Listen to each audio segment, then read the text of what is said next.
It is October 4th. I finally moved into my new place and I absolutely love it. I have AC that actually works. Yeah, basically I'm just gonna give you a rundown of more of a chill day.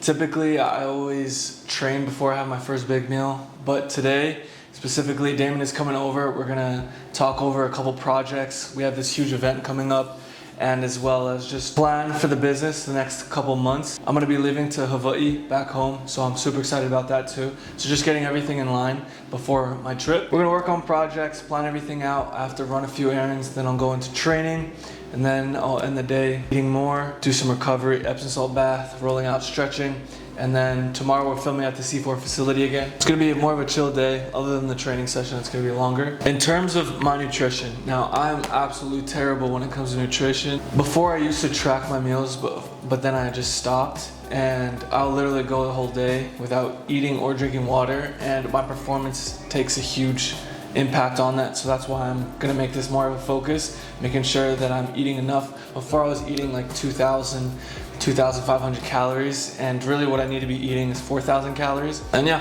I'm gonna eat this, work on the projects, run errands, then we'll go into the training session.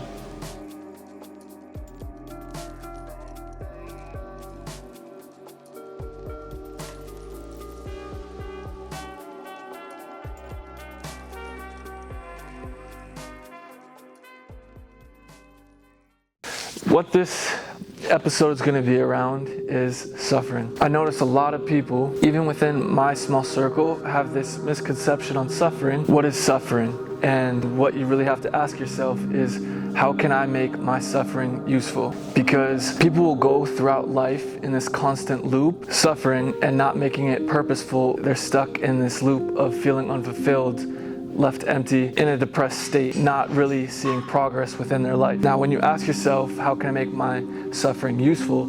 In my head, my perspective on suffering is progress. Because without suffering, you wouldn't produce the results that you were seeking in life. With the ability to endure and go through hardships, you become the person that can provide for others. You become the person that can provide new opportunities, new jobs, new perspectives on life. And so you should switch your perspective on this concept of suffering and not see it as something that's limiting, but something that allows you to build into the person you want to become. And I will read this excerpt. Most people hear the word suffering, they see it as something to escape.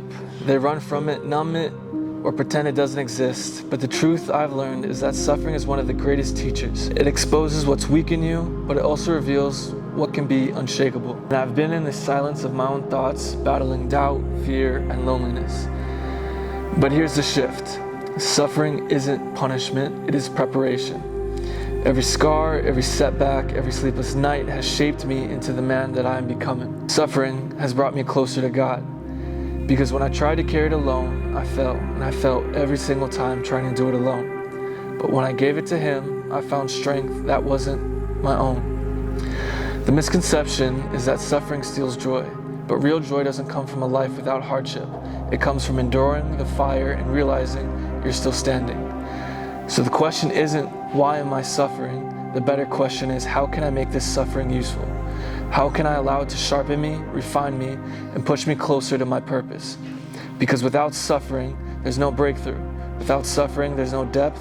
And without suffering, there's no true fulfillment.